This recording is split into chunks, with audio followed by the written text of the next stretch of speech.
mwanaume ambaye umekuwa ukipitia maumivu ya nyonga, mgongo na kiuno mara kwa mara, basi hakikisha unasikiliza hii video mpaka mwisho. Kipo hivi, mojawapo ya kitu ambacho mwanaume unatakiwa kuwa nacho makini ni maumivu ya nyonga ya muda mrefu. Baadhi ya wanaume huwa wanafikiria hii ni hali ya kawaida, hasa wale ambao umri umeanza kwenda, bila kujua kwamba inaweza ikawa ni kiashiria kibaya cha matatizo ya kiafya. Na mojawapo ya tatizo ambalo maumivu ya nyonga ya muda mrefu huwa inaashiria ni kuwa na changamoto ya tezi dume, hasa ile ambayo inaelekea saratani. Baadhi ya wanaume huwa wanachukulia maumivu haya kama kitu cha kawaida sana, lakini kumbuka kuwa mojawapo ya dalili ya saratani ya tezi dume ni kupata maumivu ya nyonga ya muda mrefu.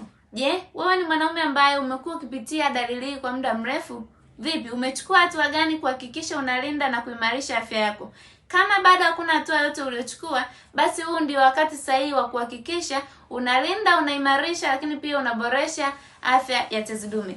By the way, nimekuwa nikiwasaidia wanaume ambao wanakabiliwa na matatizo ya kutanuka kwa tezi dume ya kawaida au changamoto ya saratani ya tezi dume. Hata wewe unaweza kuwa miongoni mwao na nikaweza kukusaidia ili kuondokana na changamoto hii.